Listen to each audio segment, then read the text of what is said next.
नमस्कार, जय हिंद साथियों। आप सभी का स्वागत करता हूं एग्ज़ाम छत्तीसगढ़ में।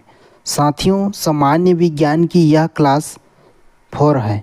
अगर आपने 1 और 2 और 3 नहीं देखे होंगे तो उन सभी का लिंक जो है आपको डिस्क्रिप्शन में मिल जाएगा। सभी को देख लीजिएगा, काफ़ी यूजफुल क्लासेस है। चलिए बिना टाइम वेस्ट करे आज की क्लास शुरू करते हैं। पहला, महासागर में डूबी हुई वस्तुओं की स्थिति जानने के लिए निम्नलिखित में से किस यंत्र का प्रयोग किया जाता है।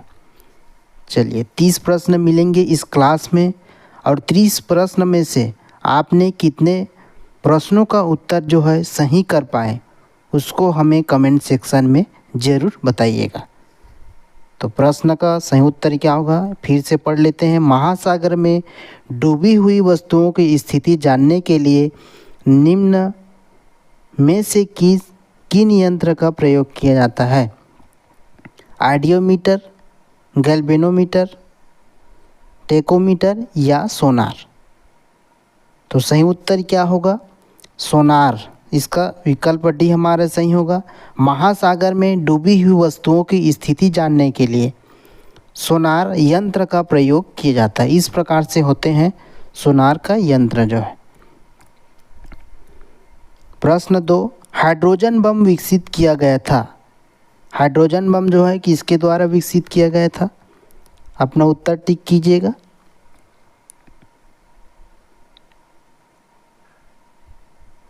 सही उत्तर क्या होगा, एडवर्ड टेलर द्वारा। हाइड्रोजन बम जो है एडवर्ड टेलर द्वारा विकसित किया गया था। विकल्प ए हमारा सही होगा। अगला क्वेश्चन, प्रश्न 3 नंबर, किलोवाट घंटा किस राशि का मात्रक है।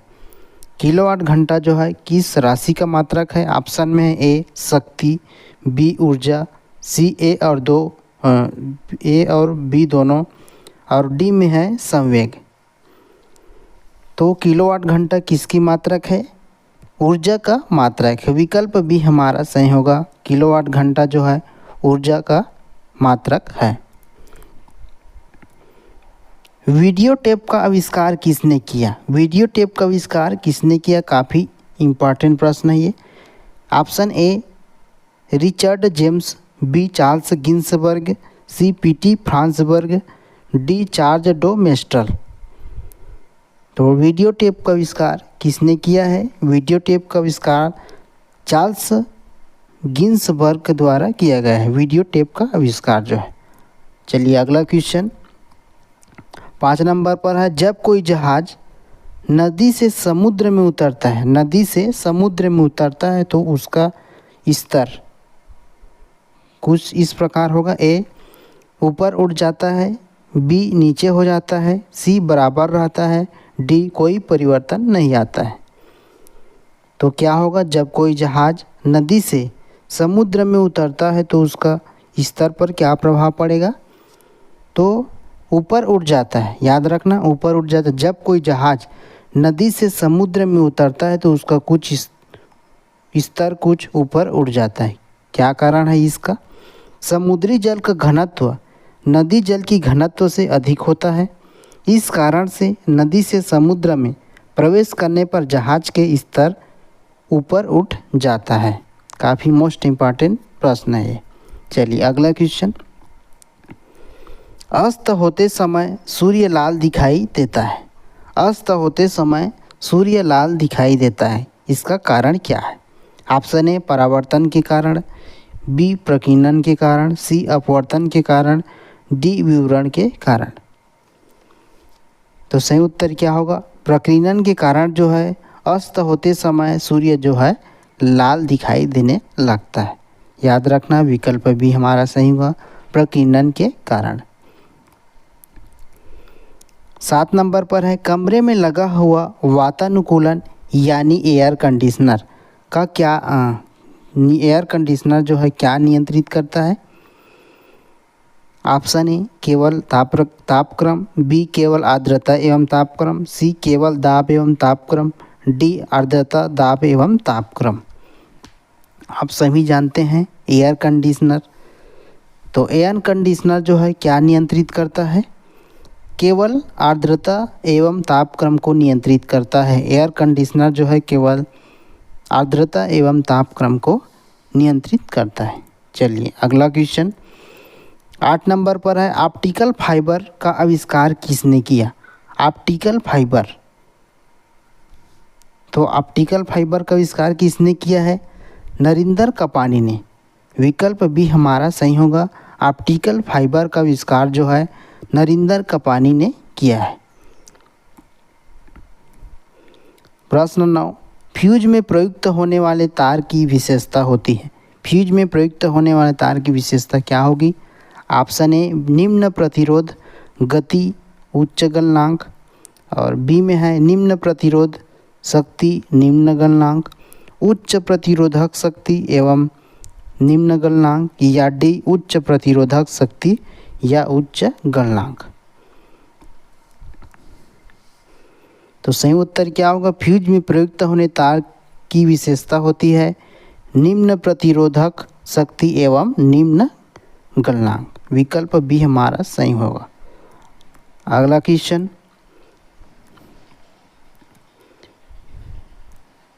10 नंबर पर है, स्टील को चुंबकीय करना कठिन है। स्टील को जो है चुंबकीय करना कठिन है क्योंकि ऑप्शन ए कम चुंबकशील होने के कारण, बी अधिक धारण क्षमता होने के कारण, सी अधिक चुंबकशील होने के कारण, या डी अधिक घनत्व होने के कारण। तो सही उत्तर क्या होगा? अधिक धारण क्षमता के कारण स्टील को चुंबकीय करना कठिन है क्योंकि अधिक धारण क्षमता होती है स्टील में जो है। रसायन विज्ञान की प्रश्न शुरू होते हैं। चारकोल का निर्माण किस विधि से होता है? चारकोल का निर्माण जो है किस विधि द्वारा होता है? ऑप्शन ए लकड़ी को जलाने से, बी लकड़ी के प्रभाजी आसवन से, डी लकड़ी के भंजक आसवन से, या डी कोयले के भंजक आसवन से। तो चारकोल जो है का निर्माण जो है किस विधि से होता है? लकड़ी के भंजक आसवन से। लकड़ी के भंजक आसवन, याद रखना चारकोल का निर्माण जो है लकड़ी के भंजक आसवन विधि द्वारा प्राप्त होता है। रासायनिक रूप से शुष्क बर्फ वस्तुतः क्या है? शुष्क बर्फ जो है ऑप्शन ए ठोस सल्फर डाइऑक्साइड, बी आसू जल से बनी बर्फ, सी बर्फ तथा साधारण नमक का मिश्रण, या डी ठोस कार्बन डाइऑक्साइड। इस प्रश्न का उत्तर आप सभी को मालूम होगा। शुष्क बर्फ जो है वस्तुतः क्या होता है? विकल्प डी हमारे सही होगा, ठोस कार्बन डाइऑक्साइड होता है। रासायनिक रूप से शुष्क बर्फ जो है ठोस कार्बन डाइऑक्साइड होता है। चलिए अगला क्वेश्चन, बॉक्साइट किसका अयस्क है? ये भी इजी है थोड़ा। बॉक्साइट किसका अयस्क है? ए लोहे का, बी एल्यूमिनियम का, सी तांबे का, या डी सोने का। तो सही उत्तर क्या होगा? विकल्प बी एल्यूमिनियम का। बॉक्साइट जो है एल्यूमिनियम का अयस्क है। विकल्प बी सही होगा। ऐसी अभिक्रियाएं जिनमें ऊष्मा का अवशोषण होता है। ऐसी अभिक्रियाएं जिनमें ऊष्मा का अवशोषण होता है उसको क्या कहते हैं? ए ऊष्मीय अभिक्रियाएं, बी ऊष्मा शोषी, या सी ऊष्मा छिपी अभिक्रियाएं, या उपरोक्त में से कोई नहीं। ऐसी अभिक्रियाएं जिनमें ऊष्मा का अवशोषण होता है उसे कहते हैं ऊष्मा शोषी अभिक्रियाएं। ऊष्मा शोषी अभिक्रियाएं। 15 नंबर पर खाने के सोडे का रासायनिक नाम क्या है? खाने के soda, A copper sulphate, B sodium bicarbonate, C sodium sulphate, D sodium hydroxide. तो खाने का सोडा का रासायनिक नाम क्या होगा? अपना उत्तर टिक कीजिएगा। तो सही उत्तर होगा विकल्प बी सोडियम बाइकार्बोनेट। और सोडियम बाइकार्बोनेट का फार्मूला क्या होता है? NaHCO3। याद रखना, कभी कभी एग्जाम में से पूछ लिया जाता है। खाने के सोडा का रासायनिक नाम सोडियम बाइकार्बोनेट, फार्मूला NaHCO3 होता है। ये हमारे टेलीग्राम चैनल हैं, अगर आपने अभी तक ज्वाइन नहीं किए होंगे तो ज्वाइन कर लीजिएगा। इसमें आपको class notes, study material, quiz और लेटेस्ट जॉब न्यूज अपडेट मिलते रहते हैं। चलिए नेक्स्ट है देखते हैं। 16 नंबर पर है प्लास्टिक की वह किस्म जिसका प्रयुक्त कॉन्टैक्ट लेंस निर्माण में किया जाता है।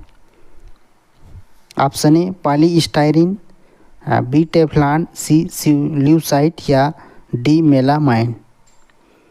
तो प्लास्टिक की वह किस्म जिसका प्रयोग जो है कॉन्टैक्ट लेंस के निर्माण में किया जाता है। तो सही उत्तर क्या होगा?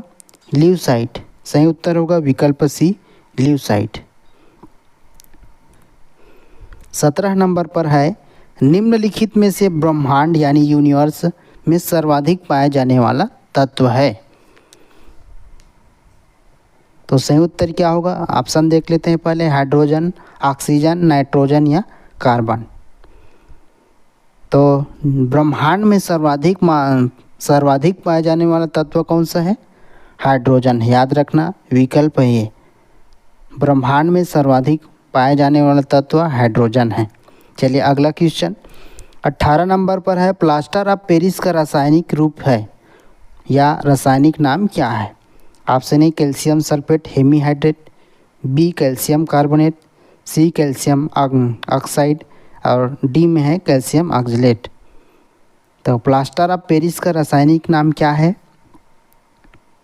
तो प्लास्टर ऑफ पेरिस का रासायनिक नाम होगा calcium sulphate hemihydrate. Calcium sulphate hemihydrate.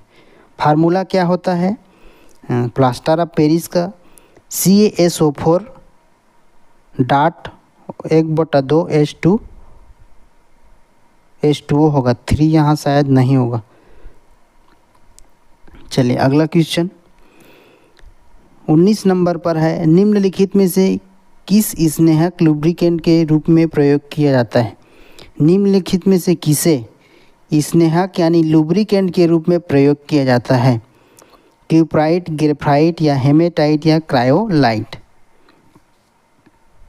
तो किसे स्नेहक के रूप में प्रयोग किया जाता है?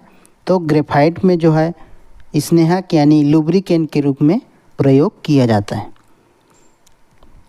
20 नंबर पर है क्लोरोफ्लोरोकार्बन का व्यापक रूप से किसमें उपयोग किया जाता है? क्लोरोफ्लोरोकार्बन यानी CFC का व्यापक रूप से किसमें प्रयोग किया जाता है?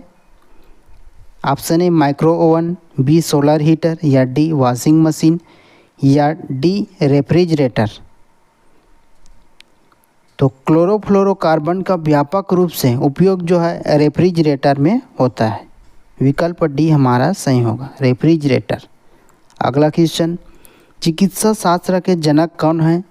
चिकित्सा शास्त्र के जनक option A Hippocrates, B Lamarck, C Mendel या डी डार्विन। सही उत्तर क्या हो जाएगा?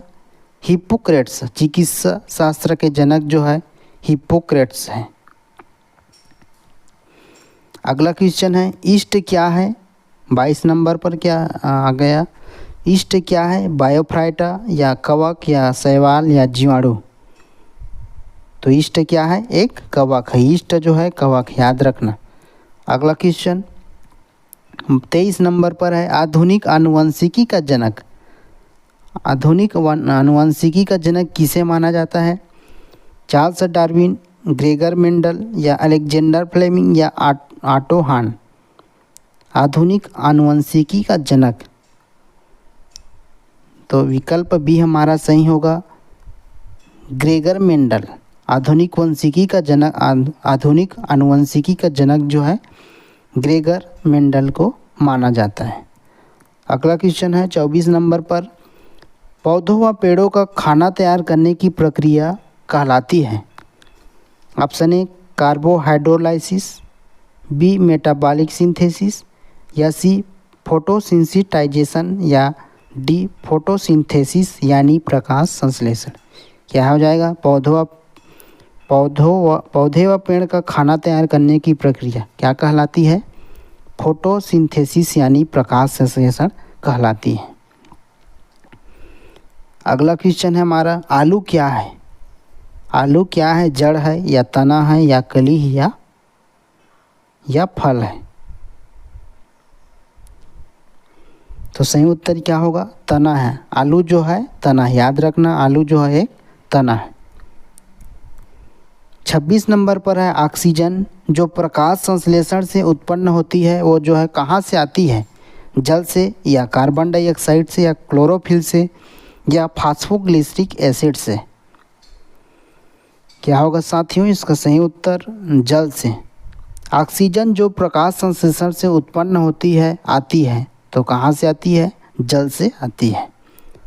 अगला क्वेश्चन है हमारा 27 नंबर पर है नवजात शिशु में लगभग कितनी अस्थियां होती है? इससे पहले प्रीवियस क्लास में इस प्रश्न को डिस्कस कर चुका हूँ।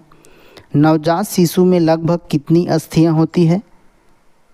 तो नवजात शिशु में लगभग 300 अस्थियां होती है। याद रखना 300 अस्थियां। अगर आपको पूछा जाए वयस्क मनुष्य में अस्थियों की संख्या कितनी होती है, तो याद रखना 206 होती है। याद रखना ये भी, वयस्क में 206 और नवजात शिशु में लगभग 300 अस्थियां होती है। 28 नंबर पर है निम्नलिखित में से किसे कोशिकीय श्वसन यानी सेल्यूलर रेस्पिरेशन भी कहा जाता है? कोशिकीय श्वसन कहा जाता है, तो किसे कहते हैं? ऑप्शन ए अंतः श्वसन, बी बाह्य श्वसन या सी आक्सी श्वसन या डी अनाक्सी श्वसन। तो सही उत्तर क्या होगा? विकल्प ए अंतः श्वसन। कोशिकीय श्वसन को अंतः श्वसन भी कहा जाता है। काफ़ी इम्पोर्टेंट प्रश्न है ये। लार किसके पाचन में मदद करती है? लार किसके पाचन में मदद करती है? वसा या स्टार्च या प्रोटीन या विटामिन? तो सही उत्तर क्या होगा? स्टार्च। विकल्प बी लार जो है स्टार्च के पाचन में मदद करती है। स्टार्च के पाचन में मदद करती है।